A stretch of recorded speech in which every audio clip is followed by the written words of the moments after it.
Pekabaran pada Sabat pagi yang indah ini adalah makanan keras. Saya sudah amarkan dari awal. Jadi makanan keras dan akan disampaikan pelan, bukan supaya tambah keras, tapi supaya ada waktu untuk mencerna. Dan oleh karena makanan keras, tentunya agak panjang. Bukan karena bahannya, tapi perlu dijelaskan. Supaya kita memahami kondisi dan posisi kita saat ini. Sebagai pendahuluan, saya berikan beberapa update. Yang pertama mengenai hubungan kita dengan Saudara Nader dengan Imat. Karena beberapa waktu lalu ada yang memberikan penjelasan secara publik bahwa khususnya hubungan Wilmore dengan mereka sudah kurang harmonis karena isu baptisan. Saudara Nader sebenarnya ingin membuat video untuk menjelaskan bahwa hubungan kita baik-baik saja. Tetapi saya bilang tidak usah. Nanti kapan-kapan kalau Tuhan memang kehendak, Dia akan kasih tahu kapan itu perlu disampaikan. Tapi saya akan sampaikan kepada banyak umat melalui renungan pagi hari ini bahwa tidak ada masalah di antara kami. Tidak ada isu di antara kami. Pemahamannya serupa, hanya mungkin belum dipraktekkan oleh beberapa. Kemudian yang kedua, ada informasi yang tadinya saya pikir itu sepele, tetapi sepertinya perlu diklarifikasi. Jadi saya berbicara khusus dengan Saudara Nader, karena informasinya begini. Saya terima di satu tempat di wilayah barat, yang berkata bahwa Saudara Nader itu memberikan dukungan ya, dalam hal finansial kepada sebuah kelompok ya, di Jakarta. Sementara pemimpin dari kelompok ini menyerang kelompok Serayu. Ya, menyerang dalam arti menjelekkan. Jadi orang yang bertanya merasa heran karena mereka tahu kelompok Serayu memberikan perpuluhannya kepada Saudara Nader dan Imat, tapi mereka menolong orang yang menyerang. Kok bisa? Itu sebabnya saya berpikir tadinya. Tetapi saya ketemu lagi sama satu orang, yang mana orang ini dengan orang yang pertama tadi tidak saling kenal dan tinggal berjauhan satu sama lain. Dan orang yang kedua ini bicara yang sama. Jadi saya berpikir ini sepertinya informasi sudah menyebar, khususnya di antara kalangan kaum OTG. Oleh karena itu, saya perlu klarifikasi supaya jangan menjadi polemik. Pada waktu saya berkomunikasi dengan Saudara Nader beberapa hari yang lalu, dia kebetulan melayani ke Jerman dengan Belanda. Pada sela-sela pelayanan itu kami berkesempatan berbicara. Dia malah kaget. Dia kaget karena tidak ada itu pernah terjadi. Kalaupun dia memberikan dukungan mungkin seperti nasihat, ya, doa. Tapi dari segi keuangan dia tidak pernah. Bahkan dia bilang, kalian itu kelompok Serayu yang tolong saya. Yang menopang pelayanan kami di sini kalian kelompok Serayu. Kenapa jadi terbalik, kata dia. Itu sebabnya dia rindu untuk membuat video untuk menjelaskan banyak hal. Saya bilang tidak usah, nanti saja. Ada waktunya untuk itu. Kalau memang diperlukan Tuhan akan tunjukkan jalan. Dan dia setuju. Jadi kalau sampai saudara sekalian mendengarkan pekabaran seperti itu tidak benar. Dia sampaikan kepada kita untuk menyatakan jangan percaya omongan seperti itu. Dia tidak pernah membantu siapapun, kelompok apapun dengan uang, kecuali dia konfirmasi kepada kita di kelompok ini. Dia akan cek sama kita, ada permintaan begini, bagaimana? Apakah bisa kami bantu? Kalau tidak ada cross check dengan kelompok Serayu, dia tidak akan bantu. Itu salah satu yang dia mau sampaikan kepada kita. Berikutnya adalah tentang pendeta dan pemimpin rohani. Apa maksudnya? Sebelumnya kita baca dulu ayat berikut ini. Ini masih pendahuluan ya, masih update ini. Ini belum pelajarannya. Ya. Mengenai pemimpin dan pendeta, kita baca tulisan Paulus dalam 1 Korintus 14. Dikatakan di sana, sebab Allah tidak menghendaki kekacauan, tetapi damai sejahtera. 1 Korintus 14 ayat 33. Kemudian 1 Korintus 14 ayat 40, tetapi segala sesuatu harus berlangsung dengan sopan dan teratur. Saudaraku dalam Tuhan, pergerakan Allah yang benar atau yang orang kenal dengan istilah anti-trinitas tidak punya badan hukum. Tapi dalam bekerja bagi Tuhan kita harus teratur. Kita tidak punya organisasi yang diakui pemerintah, tapi kita bekerja harus terorganisir.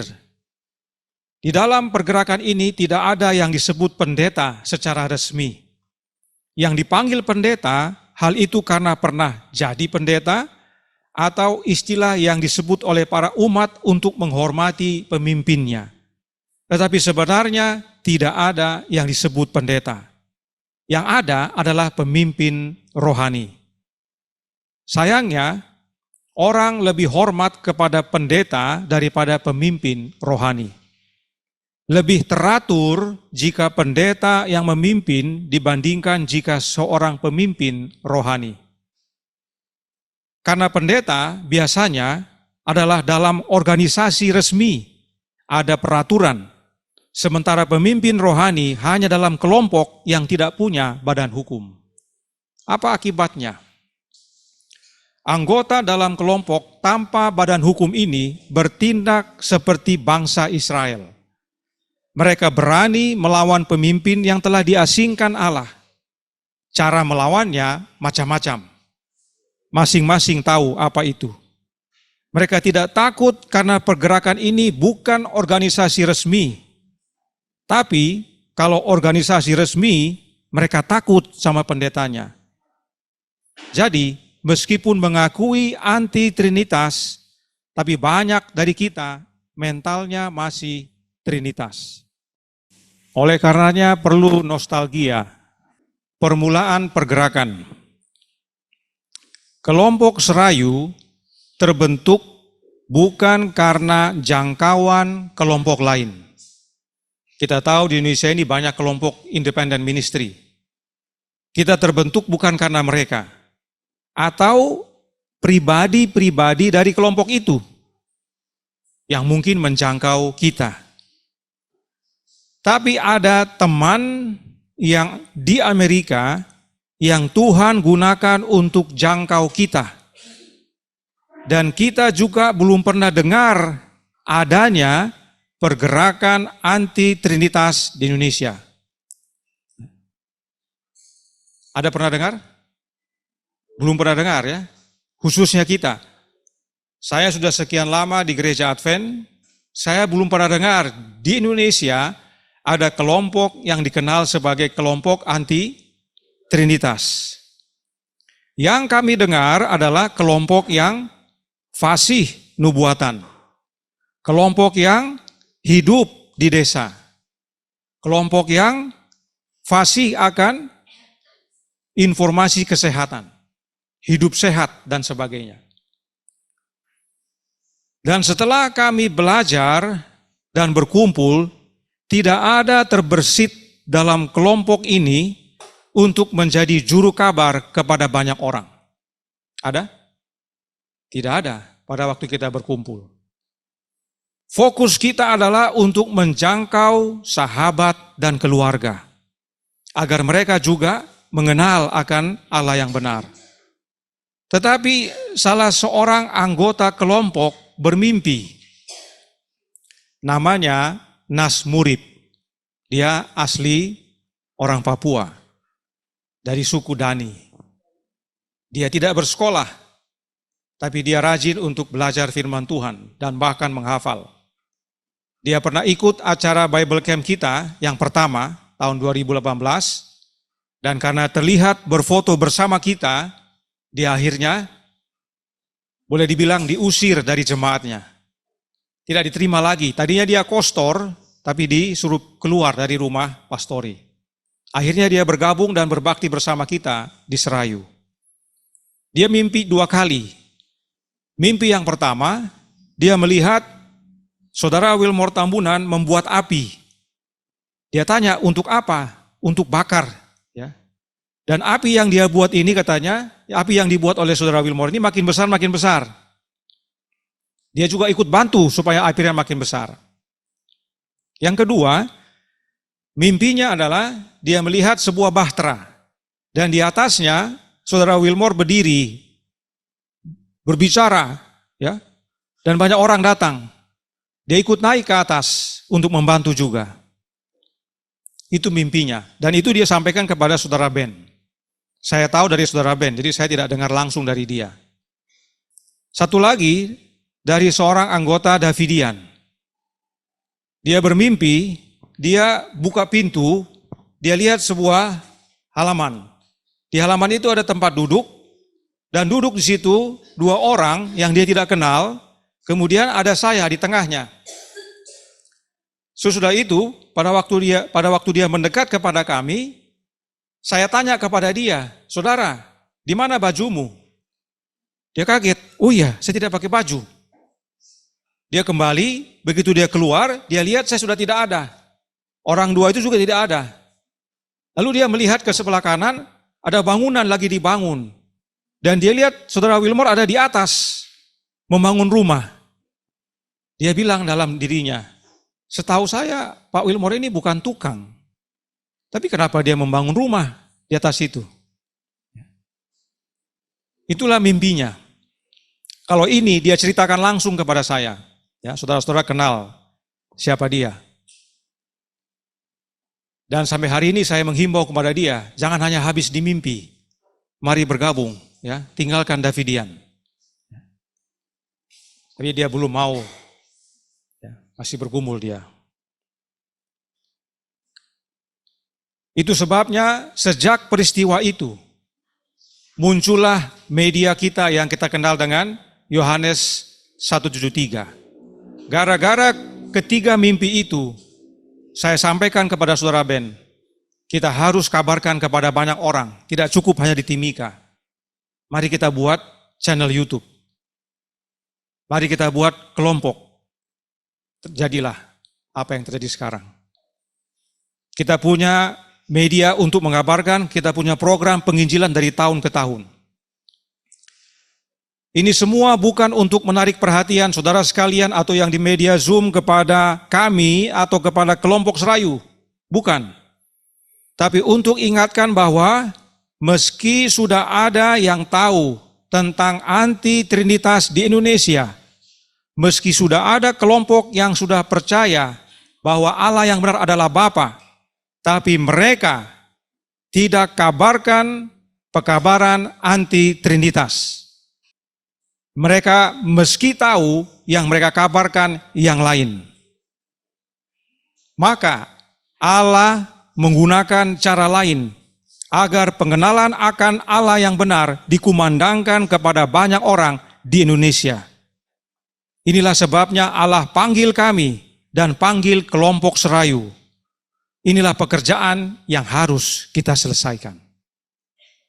Jadi saudaraku dalam Tuhan, jika saudara adalah anti-trinitas sebelum bergabung dengan pergerakan ini, atau sebelum bergabung dengan kelompok Serayu, ini bukan karena saudara sama-sama anti-trinitas. Jadi kalau ada saudara sekalian yang bergabung, seperti contohnya yang di Jakarta, mereka tadinya dari kelompok A, B, C, D, mereka sudah tidak percaya Trinitas. Pada waktu mereka bergabung dengan kelompok Serayu, mereka bergabung bukan karena sama-sama anti-Trinitas. Ini perlu diingat. Mereka bergabung karena Allah panggil mereka untuk jadi apa? Jadi juru kabar. Sebab dalam kelompok sebelumnya, yang mereka kabarkan bukan Allah yang benar. Sekarang mereka masuk dalam pergerakan, di mana pergerakan inilah yang memancarkan terang siapa Allah yang benar dan siapa Yesus yang benar. Fokus daripada kelompok ini adalah pekabaran Elia. Dan itu yang akan kita pelajari pada Sabat pagi ini. Ingat, organisasi kita bukan dari dunia. Kita bagian warga alam semesta yang menyembah Allah yang benar. Kita seharusnya lebih teratur dalam bekerja, dalam melayani dari mereka yang punya badan hukum. Karena kita anggota daripada warga alam semesta, yang mana Allah Bapa dan Anaknya adalah pemimpinnya. Kita harus lebih teratur, lebih disiplin, lebih setia.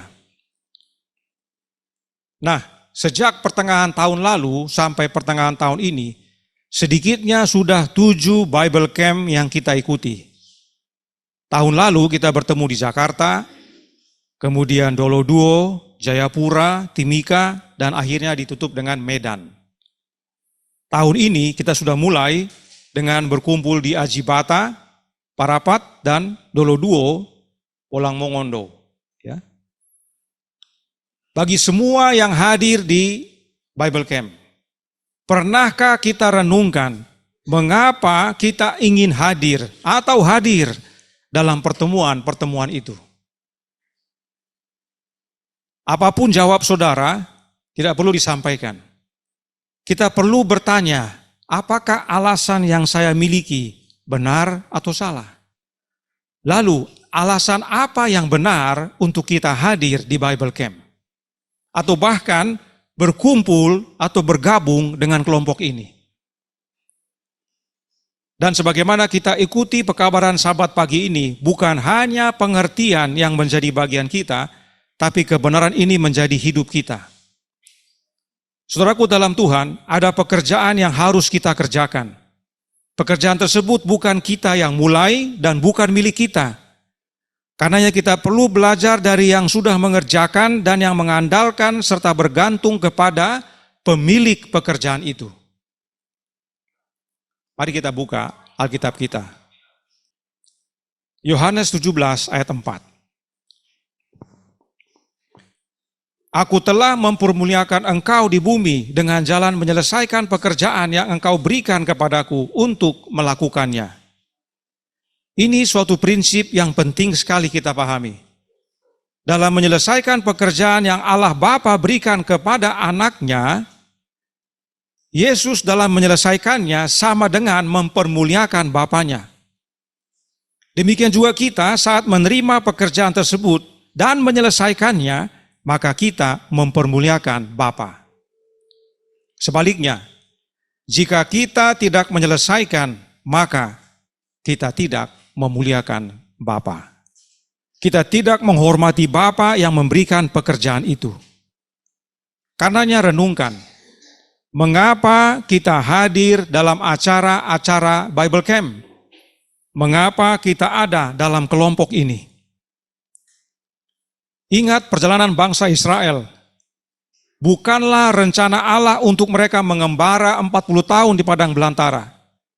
Tapi karena tidak menurut, akhirnya mereka harus mengembara 40 tahun. Apakah dengan kondisi itu Allah dimuliakan? Tentu tidak. Sekarang ada pekerjaan bagi kita dari Bapa. Pilihan ada pada kita.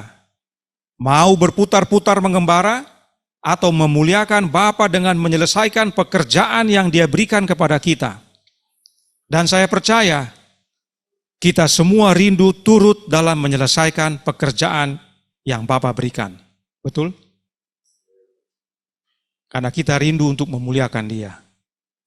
Karenanya kita perlu belajar dari anaknya, sebab Dia yang telah menyelesaikan, Dia yang telah melakukannya terlebih dahulu. Dan dalam doanya Yesus lanjutkan dalam ayat 18. Sama seperti engkau telah mengutus aku ke dalam dunia, demikian pula aku telah mengutus mereka ke dalam dunia. Ini prinsip berikutnya. Untuk kita dapat menyelesaikan pekerjaan yang Bapa berikan kepada kita, maka sebagaimana Yesus diutus Bapa ke dalam dunia, demikian juga kita harus diutus dengan cara yang sama. ayat 19 dan 21 berkata, "Dan aku menguduskan diriku bagi mereka, supaya mereka pun dikuduskan dalam kebenaran. Dan bukan untuk mereka ini saja aku berdoa, tetapi juga untuk orang-orang yang percaya kepadaku oleh pemberitaan mereka, supaya mereka semua menjadi satu, sama seperti Engkau ya Bapa di dalam aku dan aku di dalam Engkau, agar mereka juga di dalam kita, supaya dunia percaya bahwa Engkaulah yang telah mengutus aku." Agar kita menyelesaikan pekerjaan yang Bapa berikan adalah dengan cara menjadi satu. Kita harus bersatu dalam menyelesaikan. Penting sekali untuk kita bersatu dalam menyelesaikan pekerjaan Bapa. Dan kesatuan yang dimaksudkan bukanlah tentang hubungan baik satu sama lain. Oh, mereka rukun-rukun. Tetapi kesatuan dalam menyelesaikan pekerjaan yang Bapa berikan. Tidak salah untuk hidup rukun, tapi jangan salah dasar persatuan itu. Kesatuan yang Yesus maksudkan adalah sama seperti kesatuan Bapa dan Anak. Yesus berkata, sama seperti Bapa dan Anak adalah satu, yaitu Bapa dalam Anak dan Anak dalam Bapa, maka kita pun memiliki persatuan yang sama bila mana kita mau bersatu dan berhasil dalam pekerjaan Bapa. Agar kita dapat bersatu, kita harus bersatu dengan Bapa dulu, sebagaimana Yesus bersatu dengan Bapanya. Persatuan dengan Bapa itulah yang menyatukan kita. Bagaimana bersatu dengan Bapa? Yesus berkata, agar mereka juga di dalam kita. Artinya untuk bersatu dengan Bapa, kita harus bersatu dengan Anaknya. Persatuan dapat menjadi bagian kita bila kita bersatu dengan dua oknum ilahi, yaitu Bapa dan Anaknya. Apa hasilnya?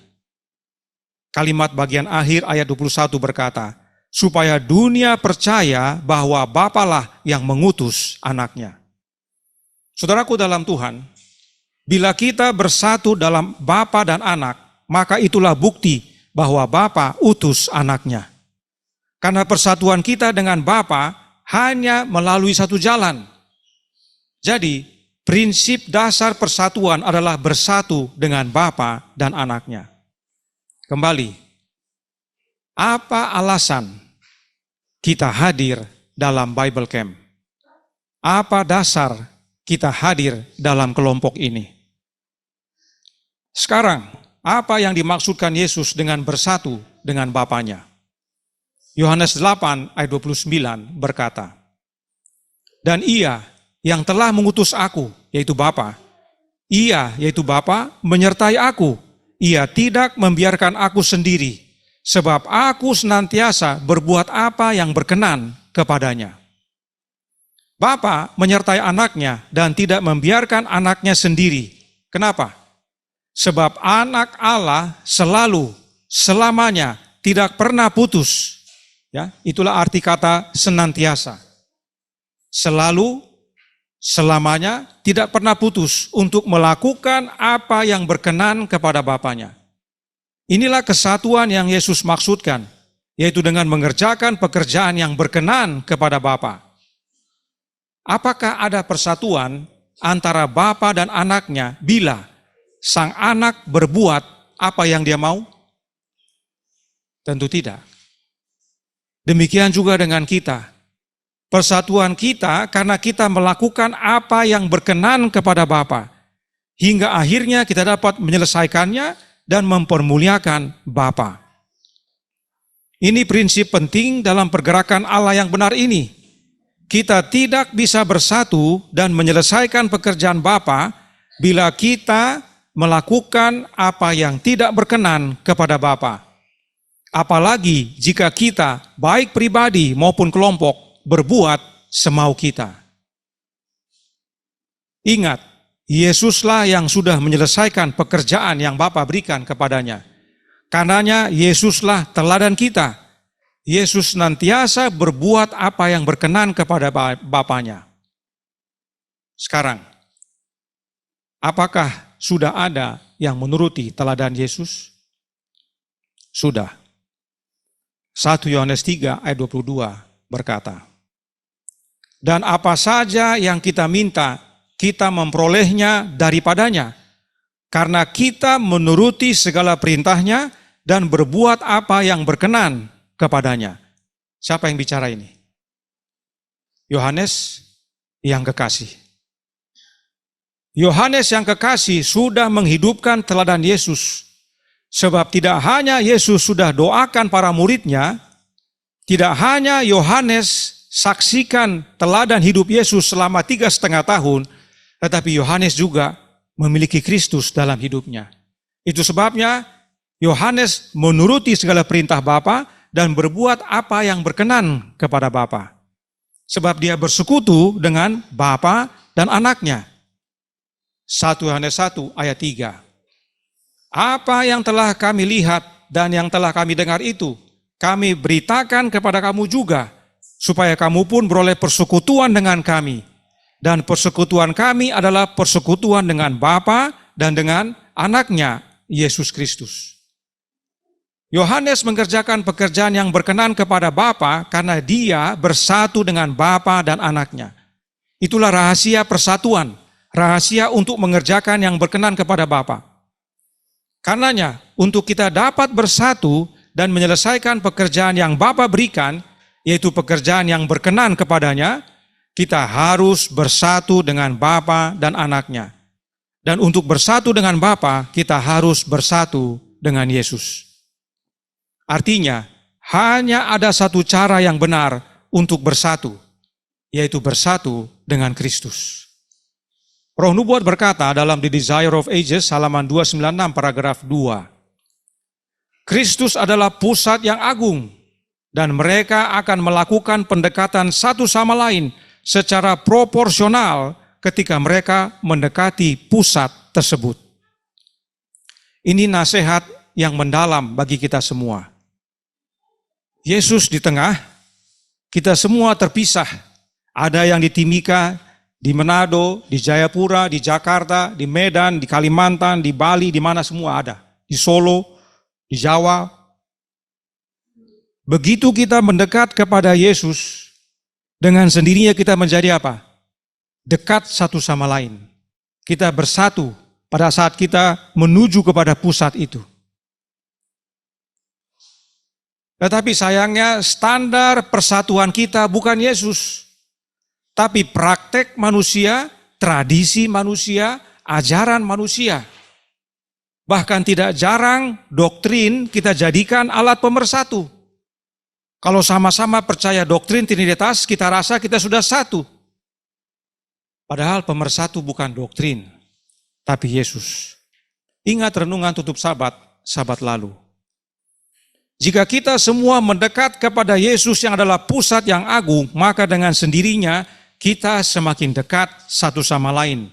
Dan pada akhirnya saat kita bersatu dengan Yesus, maka kita pun bersatu dengan yang lain. Karena sudah nempel. Kita sudah nempel dengan Yesus, kita nempel semua. Menjadi satu atau memiliki kesatuan sesama umat Allah bukan dengan cara mencari kesamaan. Sama-sama percaya doktrin ini, sama-sama praktek hidup seperti begini, ya, atau dari pencapaian diri masing-masing, sama-sama sudah begini, sama-sama sudah begitu. Itulah standar kita secara manusia. Kita rasa nyaman kalau sudah sama. Lihat pengalaman para murid Yesus. Mereka semua datang dari latar belakang yang berbeda. Mereka semua punya agenda masing-masing. Apa yang terjadi? Mereka bertengkar. Tapi saat mereka bersatu dengan Yesus, mereka pun menjadi satu. Perhatikan persatuan Yesus tekankan dalam Yohanes 15 ayat 8. Dalam hal inilah Bapa-Ku dipermuliakan, yaitu jika kamu berbuah banyak, dan dengan demikian kamu adalah murid-murid-Ku. Jika kita terhubung atau menyatu dengan pokok anggur yang benar, maka kita semua menjadi satu, yaitu apa? Menjadi ranting-ranting Yesus. Dan kita berbuah. Dan jika kita berbuah banyak, itulah yang mempermuliakan Bapa. Bagaimana caranya untuk berbuah banyak?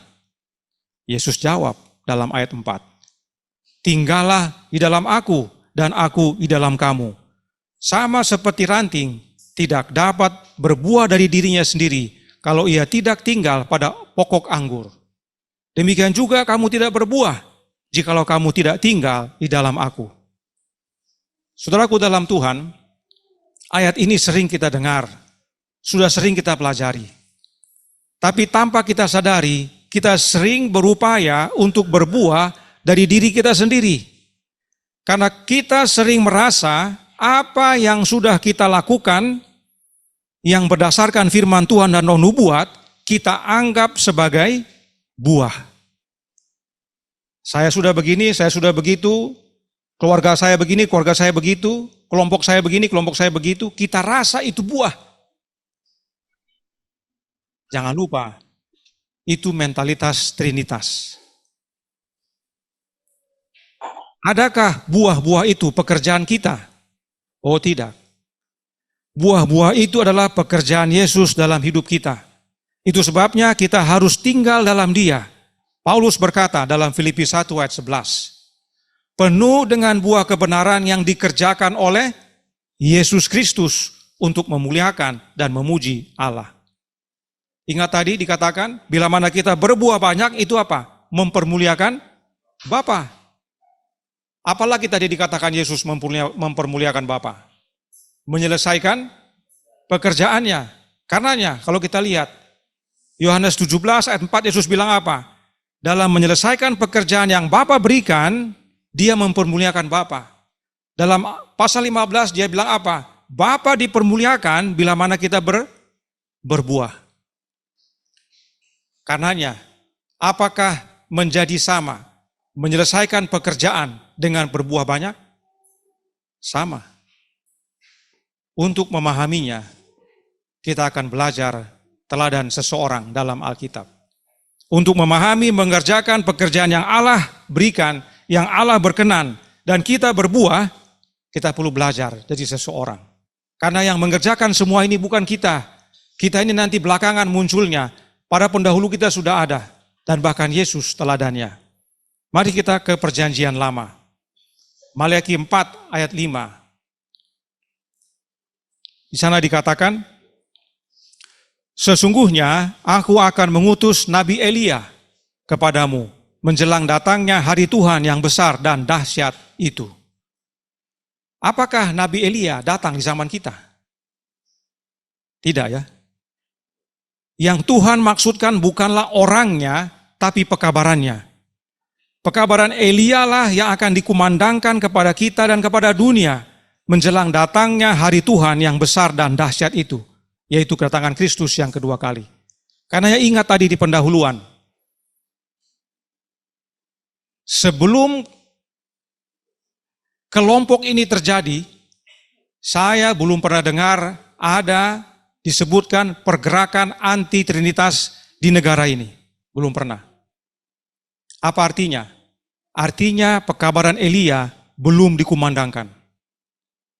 Tetapi begitu kelompok ini Tuhan asingkan, Tuhan panggil, pekabaran Elia mulai semakin besar dan semakin keras dikumandangkan.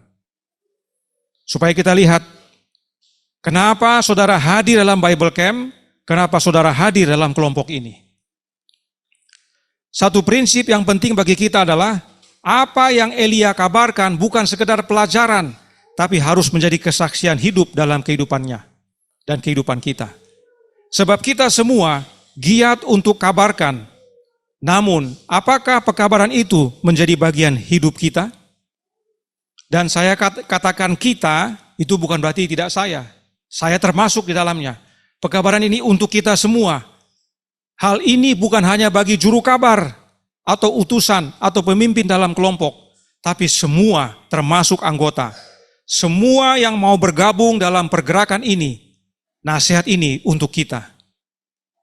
Sebab paling mudah untuk melihat kepada juru kabar dan pemimpin, lalu koreksi hidup mereka, atau kritik praktek hidup mereka, tapi tidak melihat kondisi diri sendiri.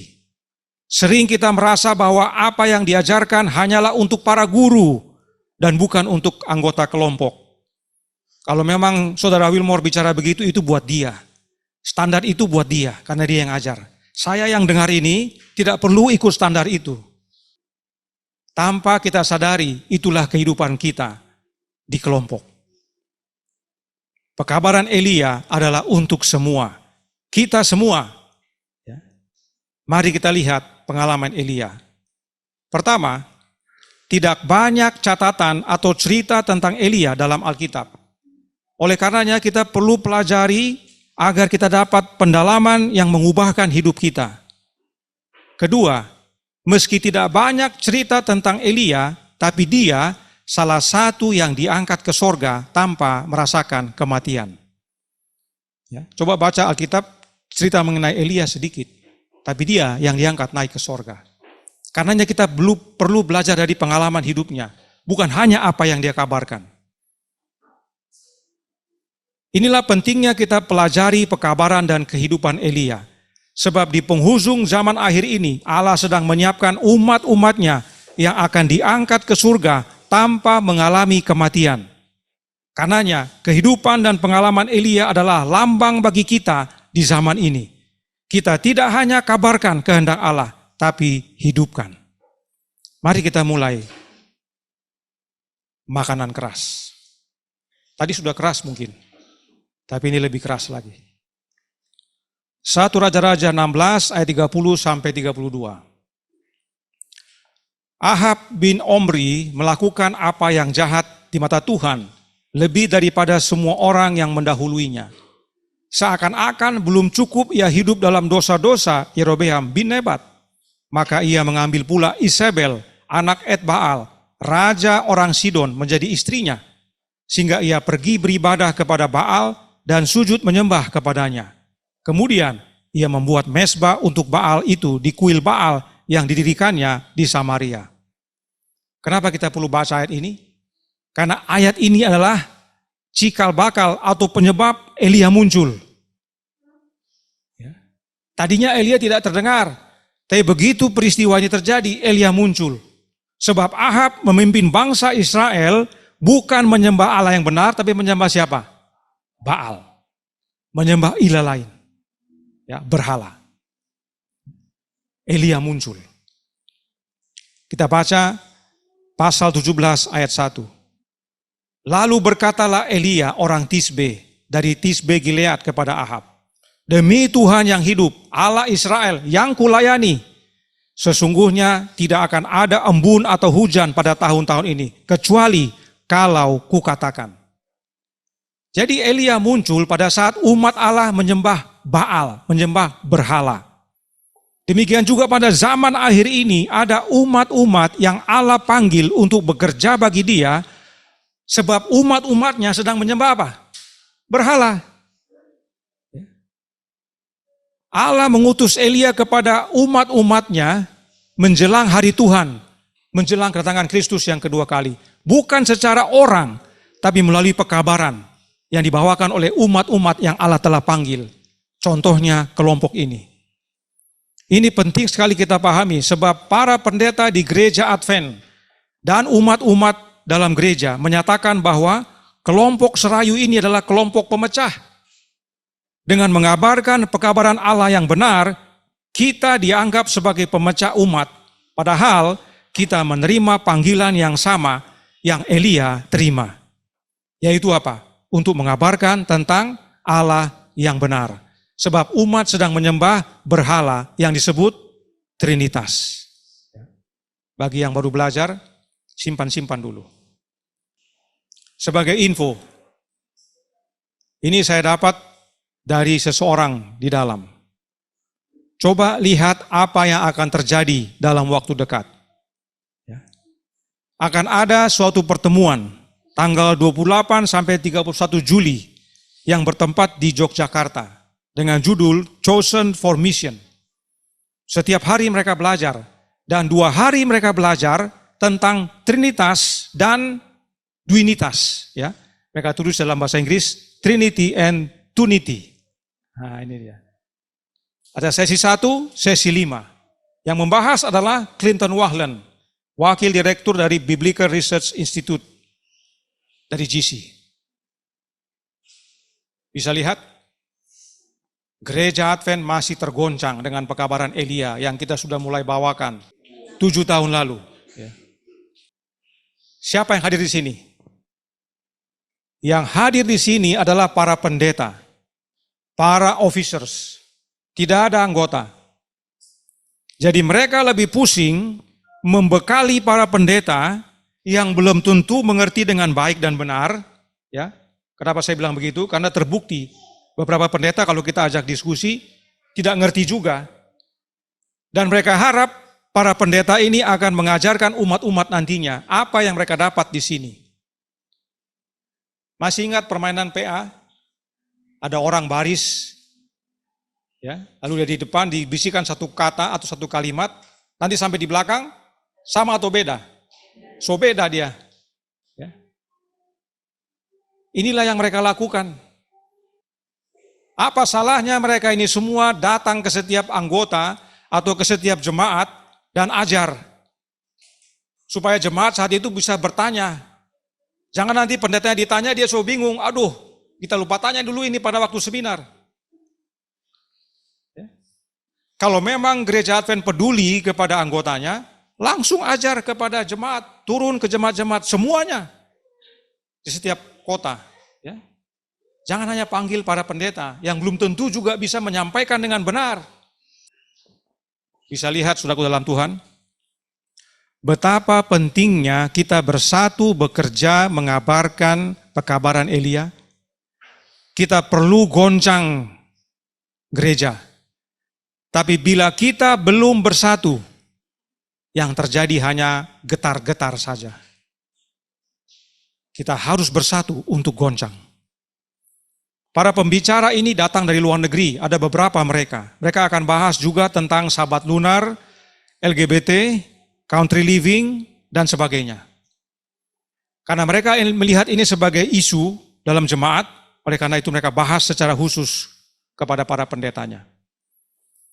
Saudaraku dalam Tuhan, khusus tentang country living, karena banyak juga yang mempertanyakan hal ini kepada saya. Saya tidak rindu, saya tidak ingin dikenal orang sebagai seorang yang sudah country living. Tidak. Saya tidak rindu dikenal sebagai, kamu kenal nggak Wilmore Tambunan? Oh iya, dia itu kan yang sudah country living di Timika, Papua sana. Oh iya. Saya nggak mau yang begitu. Kalau saudara mau begitu silakan, itu pilihan saudara. Tapi saya tidak mau. Yang saya mau dikenal orang sebagai orang yang giat mengabarkan pekabaran Elia. Menyatakan Trinitas salah. Saya mau orang kenal saya sebagai pekabar anti-Trinitas. Saya mau orang kenal saya sebagai juru kabar Allah yang benar. Mengabarkan tentang anaknya yang benar dan rohnya yang benar. Saya mau orang kenal saya seperti Paulus, yang giat mengabarkan anak Allah yang benar dan bekerja untuk menopang dirinya. Paulus tidak mau membebani orang. Paulus tidak mau minta-minta. Perhatikan, Kisah 18 ayat 3. Dan karena mereka melakukan pekerjaan yang sama, ia tinggal bersama-sama dengan mereka.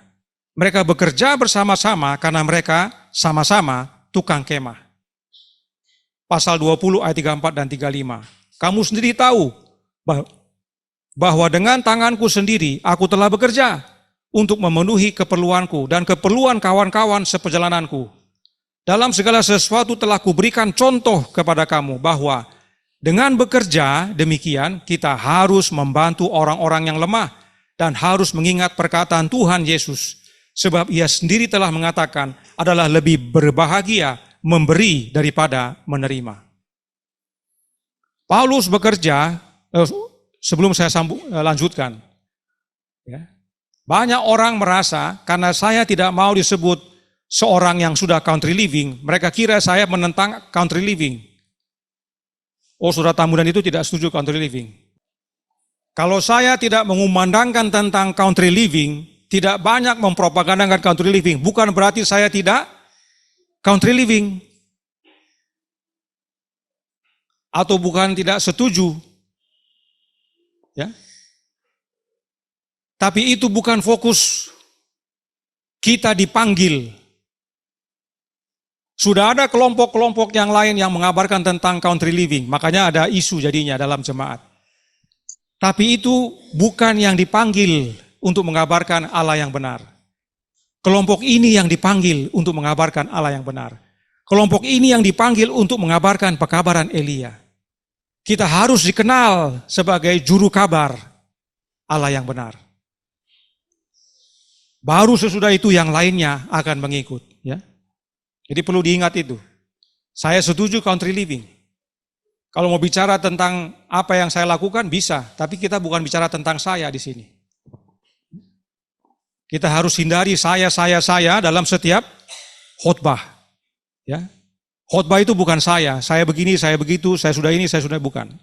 Kita harus jadikan saya di belakang dan Yesus di depan. Kembali kepada Paulus. Paulus bekerja untuk menopang pelayanan dan menopang sesama. Karenanya penting bekerja, bukan untuk mencari kenikmatan dunia, tapi untuk menopang pekerjaan Tuhan di dunia, serta menolong sesama yang lemah. Karena banyak orang merasa, wah, kalau sudah bekerja atau masih bekerja, itu tidak setia, atau tidak selaras dengan kehidupannya yang sudah tidak bekerja. Perlu kita pahami definisi bekerja. Ya, ada orang bilang, oh dia masih bekerja, jangan ikut dia. Apa maksud bekerja? Dan apa tujuan bekerja? Apa hasil daripada pekerjaan kita? Paulus contohnya. Dia bekerja untuk menopang pelayanan, untuk menolong sesama yang lemah. Tidak salah bekerja.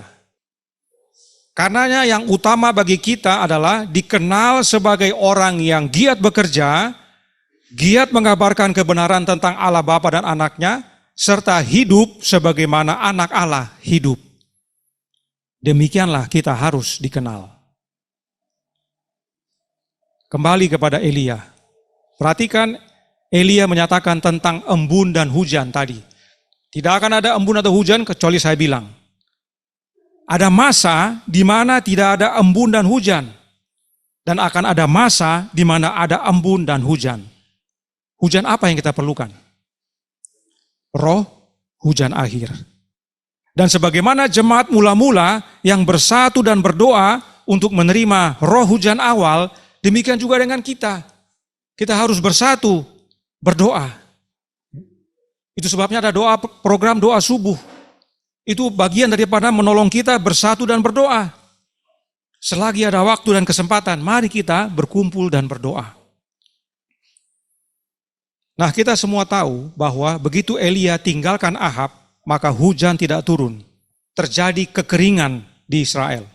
Tapi Tuhan peliharakan Elia. 1 Raja-Raja 17 ayat 5 berkata, lalu ia pergi dan ia melakukan seperti firman Tuhan. Ia pergi dan diam di tepi sungai Kerit di sebelah timur sungai Yordan. Pada waktu pagi dan petang, burung-burung gagak membawa roti dan daging kepadanya. Dan ia minum dari sungai itu. Jadi, pada masa kekeringan, Tuhan peliharakan Elia. Kekeringan yang sama akan melanda kita. Kita akan hadapi masa sulit, masa pencobaan. Tapi Tuhan peliharakan umatnya yang setia. Perhatikan yang bawa makanan siapa? Burung gagak. Burung gagak ini burung pemangsa. Dia bukan mau berbagi. Dia mau makan buat dirinya sendiri. Tapi Allah gunakan untuk bawa makanan kepada Elia. Banyak atau sedikit yang dia bawa? Tentunya burung membawa sedikit. Tidak bisa dia bawa banyak karena dia membawa dengan apanya? Entah dengan paruhnya atau dengan cakarnya. Tidak bisa banyak dia bawa, sedikit. Makanan yang dibawa untuk Elia bukanlah untuk memuaskan selera. Meski kita akan alami masa kesusahan, tapi Tuhan peliharakan. dan cara Tuhan pelihara kita di luar lazimnya. Dan apapun penyediaan yang Tuhan berikan bagi kita nantinya, hal itu bukan untuk memuaskan hawa nafsu kita atau selera kita, tapi cukup untuk kebutuhan kita dalam sehari. Elia makan 2 kali sehari, pagi dan petang. Kemudian 1 Raja-Raja 19 ayat 5. Sesudah itu ia berbaring dan tidur di bawah pohon arar itu. Tiba-tiba seorang malaikat menyentuh dia serta berkata kepadanya, "Bangunlah, makanlah." Ketika ia melihat sekitarnya, maka pada sebelah kepalanya ada roti bakar dan sebuah kendi berisi air. Lalu ia makan dan minum, kemudian berbaring pula. Hal ini terjadi setelah Elia menang atas nabi-nabi Baal. Ya, bagi anak-anak dan remaja, yang tadi itu terjadi setelah dia menyatakan tidak akan ada hujan, maka keringlah negeri itu. Tapi Tuhan pelihara. Nah, peristiwa ini terjadi setelah ada hujan, karena pada waktu Elia bertanding dengan nabi-nabi Baal di gunung, sesudah itu terjadi hujan. Dan dia dapat ancaman dari Isabel bahwa dia akan dibunuh, dia pergi lari. Ya, inilah peristiwanya. Dia tidur, dibangunkan, ada makanan. Sekarang yang bawa makanan siapa? Malaikat. Tadi burung, sekarang malaikat yang bawa makan. Yang dibawa apa? Roti bakar. Ada yang dikurangi? Apa yang dikurangi? Daging. Entah daging ini lambang atau aslinya, tapi yang jelas ditinggalkan. Tadinya roti dengan daging, begitu lari dia, dan dia dibangunkan untuk diingatkan, apa kerjamu di sini? Apa yang dikasih sama dia? Hanya roti. Kalaupun disebut roti bakar, ya rotilah dia itu. Apa artinya? Makanan Elia semakin hari, semakin waktu, semakin sederhana. Ini teladan bagi kita umat-umat Allah yang hidup di penghujung zaman akhir, yang telah Allah asingkan untuk memanggil umat-umat yang lain kembali kepada Allah yang benar. Ini teladan bagi kita, bagi yang mengabarkan pekabaran Elia. Makanan kita harus semakin hari semakin sederhana. Malaikat itu datang lagi, ayat 7 dan 8. Tapi malaikat Tuhan datang untuk kedua kalinya dan menyentuh dia serta berkata, "Bangun dan makanlah. Sebab kalau tidak, perjalananmu nanti terlalu jauh bagimu." Maka bangunlah ia, lalu makan dan minum, dan oleh kekuatan makanan itu, ia berjalan 40 hari, 40 malam lamanya, sampai ke gunung Allah, yaitu gunung Horeb. Gunung Horeb disebut gunung Allah. Kenapa? Karena di situ Allah memberikan hukum kepada Musa. Maliaki 4 ayat 4. "Ingatlah kepada Taurat yang telah kuperintahkan kepada Musa hambaku di gunung Horeb untuk disampaikan kepada seluruh Israel, yakni ketetapan-ketetapan dan hukum-hukum." Jadi Elia pergi ke gunung Allah, yaitu gunung Horeb, untuk bertemu dengan Allah di sana. Karenanya sebagaimana Elia dipersiapkan untuk bertemu dengan Allah, apa yang Elia makan berubah. Semakin hari semakin sederhana. Dan yang mengubah menu Elia adalah Tuhan itu sendiri.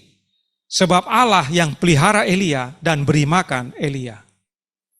Ini panggilan bagi kita semua yang sudah diasingkan Allah untuk membawakan pekabaran Elia kepada umat-umatnya dan kepada dunia. Apa yang kita makan semakin hari semakin sederhana. Elia tadinya makan roti dan daging. Ingat, itu Allah yang sediakan, bukan dia punya mau itu.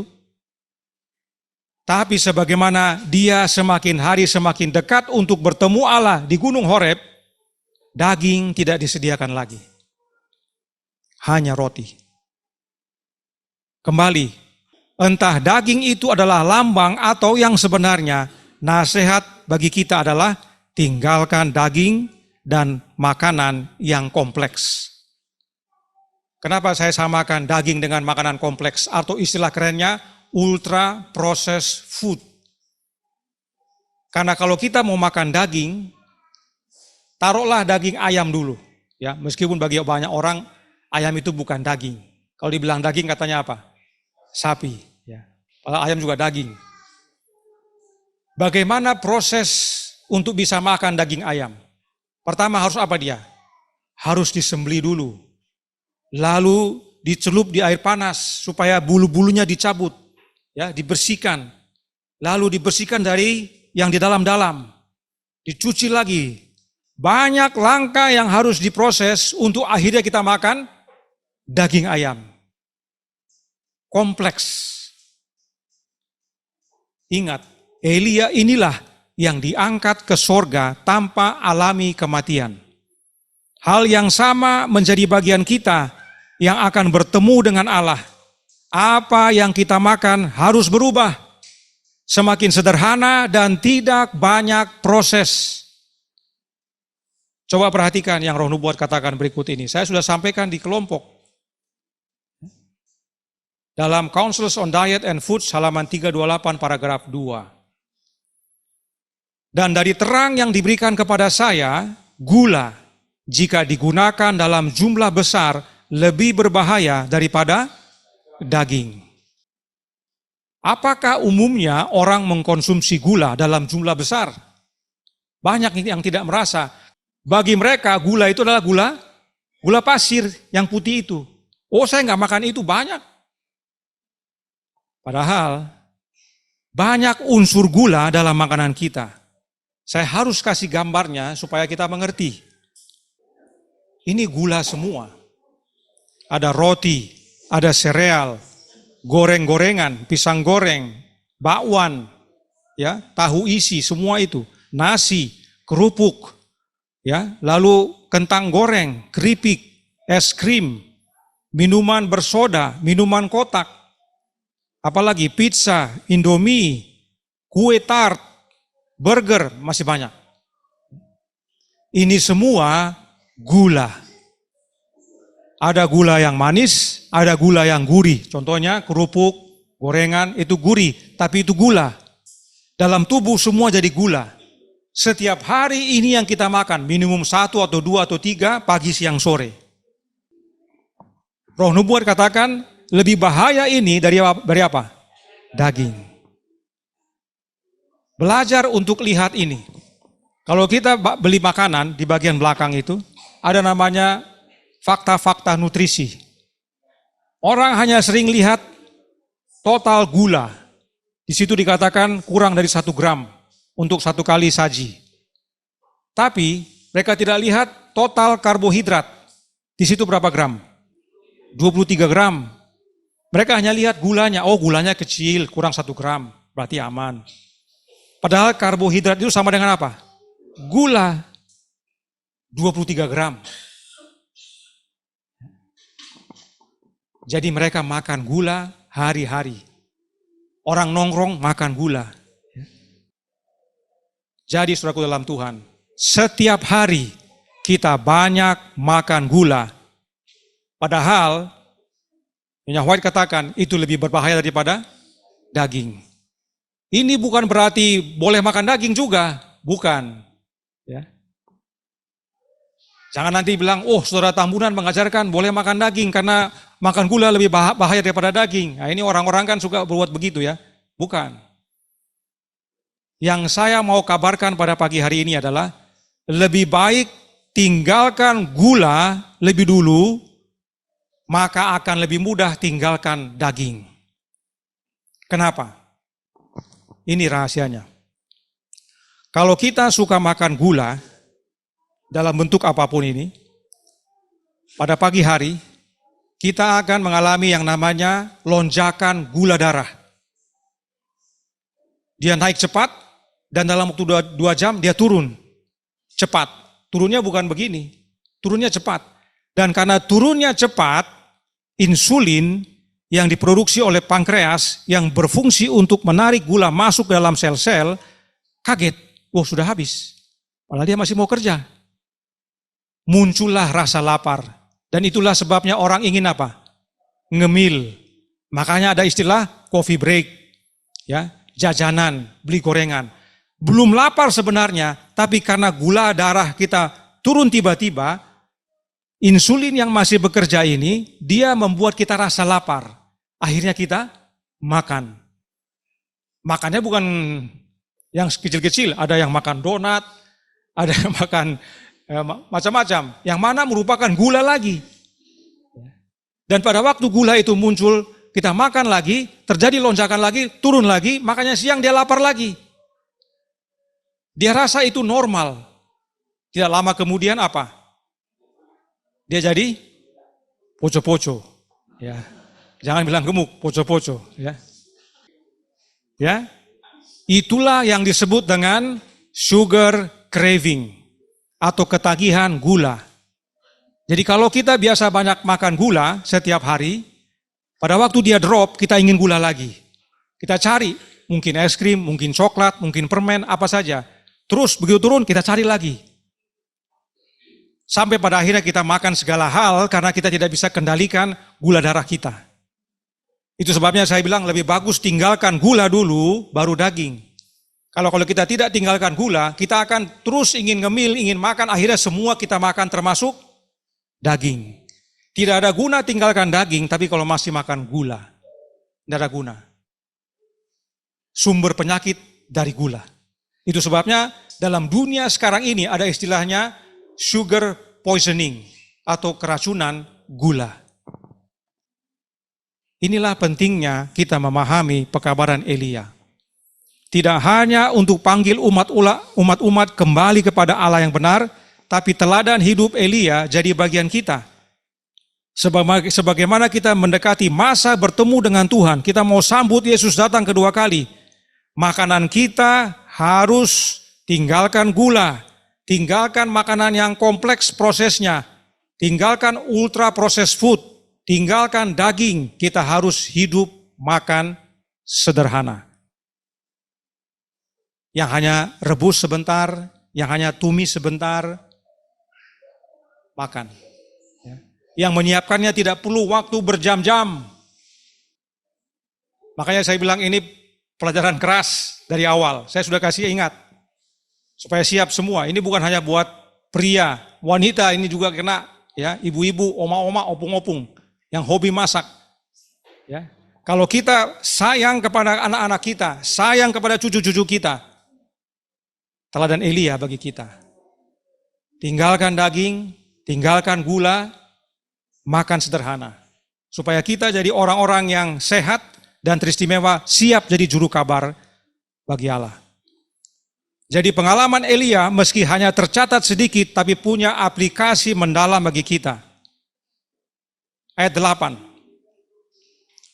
Maka bangunlah ia, lalu makan dan minum oleh kekuatan makanan itu. Ia berjalan 40 hari 40 malam lamanya. Elia makan satu kali, terus jalan 40 hari 40 malam sampai di Gunung Horeb. Artinya selama 40 hari 40 malam dia apa? Tidak makan, dia puasa. Apa maknanya? Kita tidak diminta puasa 40 hari 40 malam. Makna daripada puasa 40 hari 40 malam itu adalah menahan diri dari selera. Karena bagi kita umat-umat Allah di zaman akhir ini yang memiliki pekabaran Elia adalah bagaimana kita kendalikan selera. Terkesan sepele bagi banyak orang, tapi selera adalah awal kejatuhan manusia.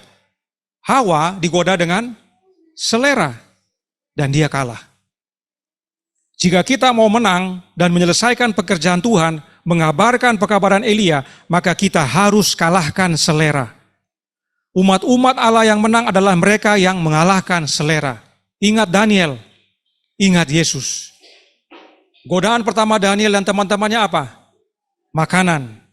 Godaan Yesus yang pertama apa? Makanan. Kemudian, selama 40 hari dia berpuasa itu, di mana Elia berada? Di padang gurun, menuju gunung itu. Apa arti padang gurun? Tidak ada apa-apa di situ. Arti daripada padang gurun adalah Elia putus hubungan dengan dunia. Dia menjauh dari dunia. Dia tidak hanya menang atas selera, tapi dia juga menang atas dunia. Elia tidak berpesta dengan dunia. Demikian juga kita dalam mengabarkan pekabaran Elia. Kita harus menjauh dari dunia. Pengaruh dunia jangan ada dalam hidup kita. Kita tidak berpesta dengan dunia, kita tidak makan dengan cara dunia. Kita berpuasa dunia. Mengapa ini penting sekali? Karena di zaman sekarang ini, ya, mohon maaf, sulit untuk kita membedakan mana umat Allah dan mana orang dunia. Sulit. Umat Allah dengan orang dunia jadi apa? Sama, serupa. Banyak kesamaan. Kita perlu teladan Elia yang menurut akan kehendak Allah dalam menyangkal selera, menyangkal dunia. Siapa lagi yang pernah puasa 40 hari 40 malam? Yesus dengan Musa. Musa berpuasa karena dia akan bertemu dengan Tuhan di gunung untuk terima hukum. Elia berpuasa karena dia mau bertemu dengan Tuhan. Dan juga meninggikan hukum sebab dia mengabarkan untuk menyembah kepada Allah yang benar. Yesus berpuasa, apa yang dihadapi? Godaan untuk menyembah setan. Tapi Yesus bilang apa? Enyahlah iblis, tapi sembahlah Tuhan Allahmu. Ketiganya punya pengalaman yang serupa, yang berhubungan dengan Allah yang benar dan menegakkan hukum. Ketiganya berpuasa 40 hari 40 malam. Ketiganya bertemu di gunung pemuliaan. Dan ketiganya saat ini berada di mana? Di sorga. Pesan bagi kita adalah menyangkal dunia, menjauh dari dunia, tinggikan hukum Allah, hidupkan dalam kehidupan kita salinan karakternya itu, dan kabarkan kepada dunia yang sudah melanggar hukum Allah. Inilah pekerjaan yang Yesus kerjakan yang berkenan kepada Bapa, dan inilah pekabaran Elia. Perhatikan berikutnya, 2 Raja-Raja 1 ayat 1-3. Sesudah Ahab mati, maka memberontaklah Moab terhadap Israel. Pada suatu hari jatuhlah Ahazia dari kisi-kisi kamar atasnya yang ada di Samaria, lalu menjadi sakit. Kemudian dikirimnyalah utusan-utusan dengan pesan, pergilah, mintalah petunjuk kepada Baal-zebub, Allah di Ekron, apakah aku akan sembuh dari penyakit ini? Tetapi berfirmanlah malaikat Tuhan kepada Elia, orang Tisbe itu, bangunlah, berangkatlah menemui utusan-utusan Raja Samaria, dan katakan kepada mereka, apakah tidak ada Allah di Israel? Sehingga kamu ini pergi untuk meminta petunjuk kepada Baal-zebub, Allah Ekron, Allah di Ekron. Raja Ahazia sakit dan dia minta bantuan berhala dunia. Oleh karena itu Allah yang benar mengingatkan melalui Elia, melalui malaikat utusannya, yaitu anaknya yang tunggal, untuk ingatkan umat-umatnya, ada kesembuhan pada Allah Israel. Umat Allah di zaman akhir ini dipanggil untuk andalkan Allah yang benar dan petunjuk-petunjuknya untuk hidup sehat dan untuk menerima kesembuhan. Kita bukan andalkan dunia dan berhala-berhalanya, tapi Allah Israel. Tahukah dan sadarkah kita bahwa satu-satunya obat yang tidak ada efek samping adalah apa yang kita makan? Apa yang kita makan dapat membuat kita sakit, dan apa yang kita makan dapat membuat kita sembuh. Coba bayangkan, jika kelompok Serayu makan sehat, hidup sehat, sudah tidak ada lagi permohonan tolong doakan karena saya sakit, yang adalah akibat kesalahan diri sendiri. Coba kita bayangkan, kita semua hidup sehat, jadi sehat, nggak ada lagi kedengaran, tolong doakan saya sakit, tolong doakan saya sakit, tolong doakan saya sakit, tidak ada lagi. Bukankah itu menjadi kesaksian bagi banyak orang? Bahkan nanti mereka yang di luar sana melihat, orang-orang ini lain ya, tampak segar, tampak sehat-sehat. Dulu gemuk-gemuk, sekarang sudah makin ramping-ramping. Ya. Kita sudah kabarkan kepada kota Timika, jemaat-jemaat gereja Advent di Timika tentang Allah yang benar. Semua sudah tahu kelompok ini. Tapi semua sedang melihat, adakah yang mereka kabarkan ini jadi bagian hidup mereka? Bila mana teladan Elia jadi bagian kita, kita menjadi suatu kelompok yang hidup sehat, menyangkal selera, menyangkal dunia, ya, hidup sehat, itu akan menjadi pekabaran bagi mereka. Sehingga mereka melihat, sepertinya yang benar di sana ini. Allahnya benar, hidupnya benar. Tapi mereka melihat, Allahnya benar, tapi orangnya sama aja gode-gode, kong sakit-sakit leh, sadiki-sadiki minta doa kang, dilawat di rumah sakit, macam-macam. Kita belum jadi kesaksian. Ingat, kesehatan adalah tangan kanan penginjilan. 2 Raja-Raja 1 ayat 7. Lalu bertanyalah ia kepada mereka, bagaimanakah rupa orang yang telah datang menemui kamu itu dan yang mengatakan perkataan ini kepadamu? Jawab mereka kepadanya. Ini raja bertanya, siapa yang ketemu kamu itu? Mereka jawab, seorang yang memakai pakaian bulu dan ikat pinggang kulit terikat pada pinggangnya. Maka berkatalah ia, itu Elia orang Tisbe. Raja pada waktu dikasih tahu, kami ketemu orang dan dia bilang begini. Oh, bagaimana orangnya? Oh, dia begini. Itu Elia. Dengan menyatakan apa yang Elia pakai, raja tahu itu siapa? Elia. Sederhana nasihat bagi kita. Apa yang kita pakai menjadi ciri khas kita. Pakaian umat-umat Allah sudah tidak ada bedanya dengan pakaian orang dunia. Kalau orang Advent sekarang jalan di Timika, mungkin di Diana atau di Gelael atau di jalan raya, jalan sama orang di satu Timika ini. Kita sulit membedakan mana Advent, mana bukan. Mana umat Allah, mana bukan. Karena pakaiannya sama. Umat Allah yang mau mengabarkan pekabaran Elia di zaman akhir ini, pakaiannya harus berbeda. Kita harus memiliki pakaian yang ciri khas berbeda, bukan harus jadi aneh. Ya. Kalau pakaian ini main-main, Tuhan tidak berikan pesan kepada hambanya untuk tulis dalam tulisan Roh Nubuat tentang apa? Tentang pakaian. Tapi Tuhan kasih kepada Nyonya White nasihat tentang pakaian. Artinya ada peranan penting dalam kehidupan kita. Kita harus punya ciri khas sebagai kelompok yang mengabarkan Allah yang benar. Pakaian kita tidak sama dengan dunia. Harus berbeda. Berbeda itu bukan jadi aneh. Kita bisa berbeda yang benar. Karenanya pelajari tulisan Roh Nubuat tentang pakaian, lalu hidupkan. Jika kita benar-benar mau melakukan apa yang berkenan kepada Bapa. Nah, kenapa Allah berikan ini kepada kita? 1 Yohanes 2 ayat 15.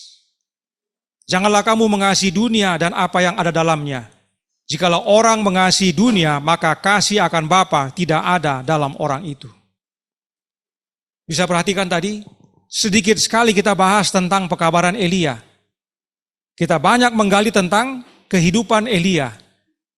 Kalau kita mau jadi pembawa kabar, kita harus contoh teladan hidupnya.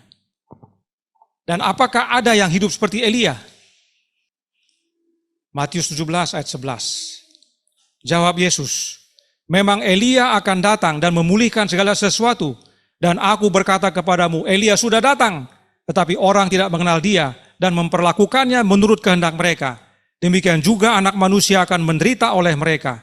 Pada waktu itu mengertilah murid-murid Yesus bahwa ia berbicara tentang Yohanes Pembaptis. Elia sudah muncul. Bukan orangnya, tapi pekabaran yang dibawakan. Siapa yang bawa? Yohanes Pembaptis. Bagaimana hidupnya? Markus 1 ayat 6. Yohanes memakai jubah bulu onta dan ikat pinggang kulit Itulah bajunya, cuma satu. Dan makan apa? Belalang dan madu hutan. Belalang di sini bukan serangga, tapi tanaman. Yohanes Pembaptis itu vegetarian. Makanannya sederhana. Tidak banyak proses, tinggal ambil dan makan. Madu hutan ambil dan makan. Tidak sibuk dengan segala macam liturgi dalam membuat makanan. Sibuk dengan resep. Ya. Di mana Yohanes tinggal? Di padang belantara, padang gurun Yudea, Matius 3 ayat 1. Yohanes juga seperti Elia, hidup putus dari dunia, tapi menjadi juru kabar kepada dunia. Kita bukan mengasingkan diri di hutan-hutan, kita harus mempersiapkan diri untuk menjadi juru kabar bagi Tuhan, mengabarkan kepada dunia Allah yang benar. Elia dan Yohanes memiliki praktek kehidupan yang berkenan kepada Allah. Itu juga bagi kita, sebab Yesus katakan apa? Akan dia utus Elia menjelang kedatangan Kristus yang kedua kali. Bukan orangnya, tapi pekabarannya, dan itu untuk kita. Yohanes berkata, tentang Yohanes. Tentang Yohanes mereka bertanya, siapakah engkau? Sebab kami harus memberi jawab kepada mereka yang mengutus kami. Apakah katamu tentang dirimu? Jawabnya, akulah suara orang yang berseru-seru di padang gurun. Luruskanlah jalan Tuhan seperti yang telah dikatakan Nabi Yesaya. Yohanes tahu tentang panggilan dirinya. Kemudian Yohanes 1 ayat 29. Pada keesokan harinya Yohanes melihat Yesus datang kepadanya dan ia berkata, lihatlah anak domba Allah yang menghapus dosa dunia. Dari mana Yohanes tahu itu semua? Sebab itu dalam perjanjian lama sudah dinubuatkan. Kita baca Yesaya 40 ayat 3. Ada suara yang berseru-seru, persiapkanlah di padang gurun jalan untuk Tuhan, luruskanlah di padang belantara jalan raya bagi Allah kita. Inilah panggilan bagi Yohanes dan dia tahu itu. Lalu kemudian tadi dia katakan, lihatlah anak domba Allah. Sudah disampaikan sebelumnya, meskipun tidak anak domba, tapi melalui anak domba kita mengenal Allah kita. Yesaya 40 ayat 9 berkata, hai Sion, pembawa kabar baik, naiklah ke atas gunung yang tinggi. Hai Yerusalem, pembawa kabar baik, nyaringkanlah suaramu kuat-kuat, nyaringkanlah suaramu jangan takut. Katakanlah kepada kota-kota Yehuda, lihat itu Allahmu. Bagaimana untuk melihat Allah? Melihat anaknya. Yesus bilang apa? Melihat aku, kamu melihat Bapa. Yohanes paham, makanya dia kabarkan, lihatlah anak domba Allah. Kalau kamu lihat anak domba Allah, kamu lihat Allah sebagaimana Yesaya 40 ayat 9 nyatakan.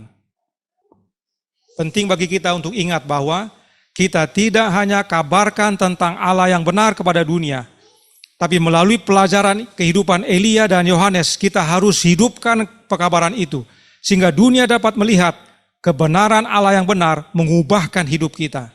Melalui hidup kita, kita dapat nyatakan kepada dunia, lihat Allah yang benar. Karena hidup kita sudah diubahkan. Yesus tinggal dalam hati kita. Ayat 10 berkata, lihat itu Tuhan Allah, ia datang dengan kekuatan dan dengan tangannya ia berkuasa. Lihat, mereka yang menjadi upah jerih payahnya ada bersama-sama dia, dan mereka yang diperolehnya berjalan di hadapannya. Dalam bahasa Indonesia kurang cocok. Yang pas dalam bahasa Inggris dikatakan, his reward is with him. Kalimat dalam bentuk orang kedua. Upahnya bersama-sama dengan dia. Siapa dia ini? Yesus. Makanya dia kutip lagi kalimat ini dalam buku Wahyu 22 ayat 12. Sesungguhnya aku datang segera dan aku membawa upahku untuk membalaskan kepada setiap orang menurut perbuatannya. My reward is with me. Tadi dikatakan his reward is with him. Ya, upahku bersama-sama dengan aku. Siapa upah Yesus? Umat-umatnya yang selamat. Bagaimana menjadi umat yang selamat atau menjadi upah Yesus? Melalui suatu proses. Saat ini prosesnya apa disebut? Penghakiman, pemeriksaan. Kita lagi diperiksa satu-satu. Ya. Nanti yang didapati benar, dialah yang menerima keselamatan. Karenanya pekabaran Elia berhubungan erat dengan pekabaran 3 malaikat, khususnya malaikat pertama. Dikatakan apa? Takutlah akan Allah dan muliakanlah Dia karena telah tiba saat penghakimannya. Saat ini sedang diproses membalaskan setiap orang menurut perbuatannya. Inilah pentingnya kita memiliki kehidupan seperti Elia, seperti Yohanes, yang berkenan kepada Bapa dalam mengabarkan pekabaran Elia. Karenanya Yesus berdoa tadi, supaya mereka semua menjadi satu. Karena untuk mengabarkan pekabaran Elia dan menghidupkan pekabaran itu, kita harus tinggal dalam Yesus. Kita dipersatukan dalam Yesus dan dimampukan menjadi saksinya, serta hidup berkenan kepada Bapa. Ingat, Yesus melakukan yang berkenan atau menyenangkan Bapanya. Demikian juga kita melakukan yang berkenan atau menyenangkan Yesus. Dan ini karena kita bersatu dengan Yesus sebagaimana Yesus bersatu dengan Bapanya. Dan bila mana kita bersatu dengan Yesus, maka kita semua dipersatukan dalam Dia. Satu hal lagi, saya sudah amarkan tadi di awal, keras dan lama. Satu hal lagi, hal terakhir, kita kembali ke 1 Raja-Raja 17 ayat 1 tadi. Lalu berkatalah Elia orang Tisbe dari Tisbe Gilead kepada Ahab, demi Tuhan yang hidup Allah Israel yang kulayani, sesungguhnya tidak akan ada embun atau hujan pada tahun-tahun ini, kecuali kalau kukatakan. Perkataan Elia menentukan apakah ada hujan atau tidak. Apakah itu perkataan Elia?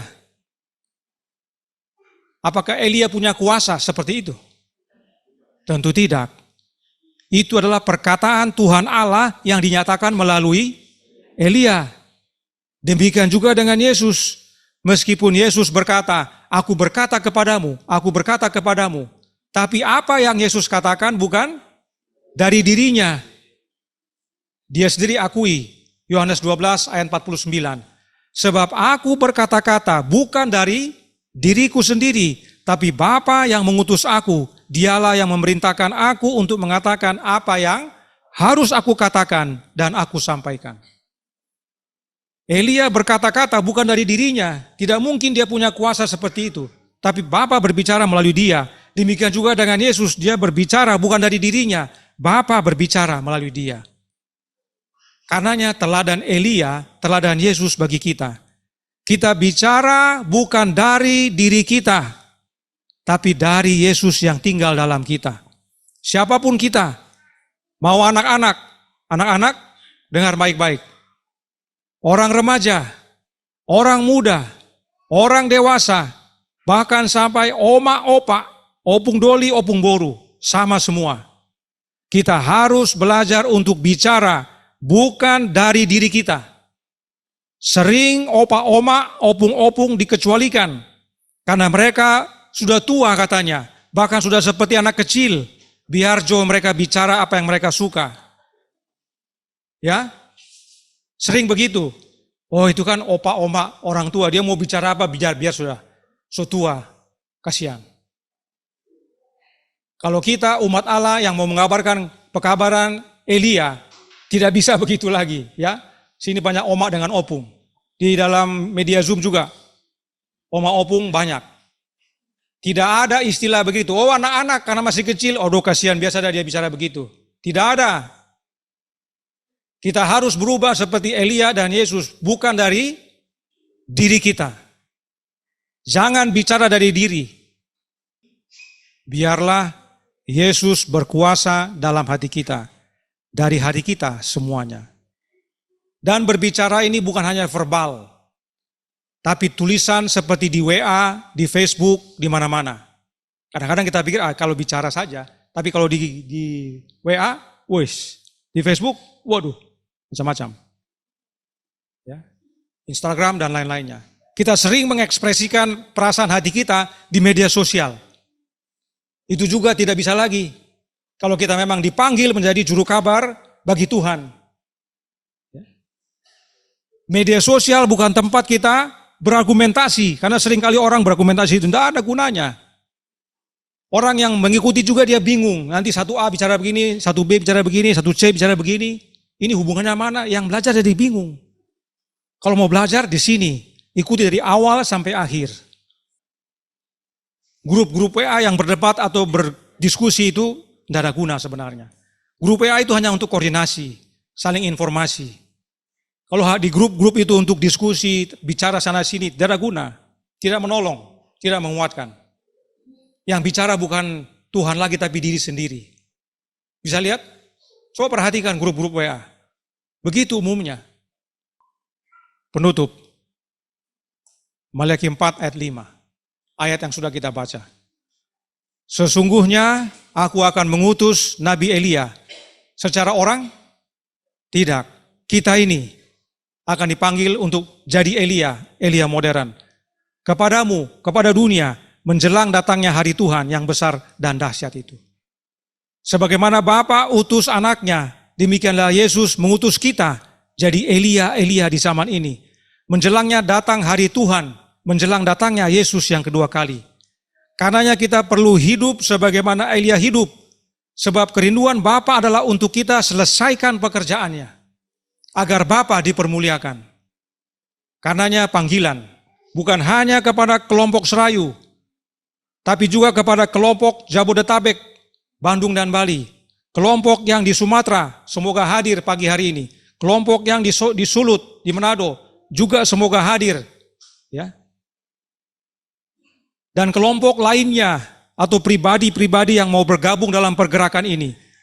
Untuk kita pertama-tama, bersatu dengan Yesus. Kita tidak bisa bersatu hanya dengan sama-sama anti Trinitas, tidak bisa.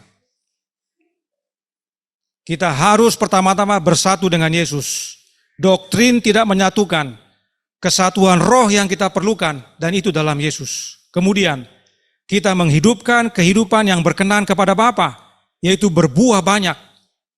Ingat kembali teladan hidup Elia dan Yohanes yang kekasih, Yohanes Pembaptis. Berikutnya, kita kabarkan pekabaran Elia kepada dunia. Allah yang benar dan anak Allah yang benar. Ini mungkin saya perlu tekankan sekali lagi. Kelompok ini dipanggil, diasingkan untuk mengabarkan pekabaran Elia. Memanggil umat-umat yang sedang menyembah berhala kembali kepada Allah yang benar. Kelompok ini dipanggil bukan menjadi ahli nubuatan. Tahu tahun-tahun dan zaman-zaman. Tahu arti-arti daripada lambang-lambang. Bukan. Kelompok ini dipanggil bukan untuk menjadi ahli country living. Bukan. Kelompok ini dipanggil bukan menjadi ahli kesehatan, bukan. Kelompok ini dipanggil untuk menjadi juru kabar Allah, mengabarkan pekabaran Elia. Yang tadi perlu, tapi sesudah itu. Kabarkan yang terutama tentang pekabaran Elia. Kalau saudara diutus, kemanapun saudara diutus pergi, mau ke Sumatera, mau ke Manado, Kalimantan, Jawa dan sebagainya. Tugas kita yang pertama apa? Kabarkan pekabaran Elia. Kita tidak mengajar orang tentang nubuatan dulu. Tidak ajar mereka tentang country living dulu. Tidak ajar mereka tentang vegetarian dulu. Oh tidak. Supaya kita paham semuanya. Kita harus bersatu dalam Yesus untuk kabarkan pekabaran Elia. Dan hidupkan pekabaran Elia dalam kehidupan kita. Sehingga kemanapun kita pergi, orang dapat melihat hasil daripada pekabaran itu. Nanti sesudah orang-orang ini bertumbuh dalam Yesus, bersatu dalam Yesus, baru saudara bisa ajarkan apa nubuatan yang disampaikan oleh Tuhan, apa pola hidup yang benar bagi dia. Tapi kalau belum Yesus dalam hidupnya, tidak ada guna itu ajaran. Terbukti dari kelompok-kelompok yang terjadi, yang ada saat ini. Mereka mengutamakan beberapa doktrin lebih dahulu, akhirnya apa? Terjadi masalah. Kabarkan tentang Allah yang benar, anak yang benar, supaya umat-umat itu memiliki roh yang benar, bersatu dalam Tuhan. Agar banyak orang yang mengalami perubahan hidup, melakukan apa yang berkenan kepada Allah, yaitu berbuah banyak. Kita sudah semakin meluas, sudah semakin banyak kelompok di mana-mana. Perlu amaran ini, supaya jangan kita lupa, dan kita berbuat semau kita sendiri. Kita harus berbuat sesuai apa yang berkenan kepada Allah, yaitu mengabarkan pekabaran Elia. Dan akhirnya pekabaran semakin meluas dan diselesaikan. Yesus datang segera membawa kita ke sorga. Saudaraku dalam Tuhan, seperti saya sampaikan di awal, ini keras. Kiranya ini menjadi pembaruan bagi kita. Baik kelompok Serayu, kelompok di Jakarta, di Sumatera, di Manado, dimanapun semuanya kita berada. Jadikan ini amaran. Kalau kita mau kabarkan kepada dunia, kabarkan kepada jemaat, kita harus bersatu dalam Yesus. Kita kabarkan yang sama. Dimanapun kita berada, pekabaran kita sama. Sehingga mereka tahu, oh kelompok itu pekabarannya pekabaran Elia. Bukan, oh macam-macam, nanti si A yang pergi, ini yang dikabarkan. Si B yang pergi, ini yang dikabarkan. Pelajari, banyak sekali pelajaran yang kita miliki. Pelajari semuanya. Jangan bingung dengan pelajaran, ada semua di situ. Jangan terkecoh dengan permintaan orang. Seringkali orang, wah kalau boleh bahas ini, kalau boleh bahas itu, kalau boleh bahas segala macam. Terkesan menjadi apa? Istimewa atau hebat. Karena banyak hal yang dibahas. Tidak demikian. Pekabaran Elia sederhana. Dan hidupkan yang sederhana juga. Bersatulah dalam Yesus, maka pekerjaan Yesus diselesaikan melalui kita. Tuhan memberkati. Saya bawa dalam nama Yesus. Amin.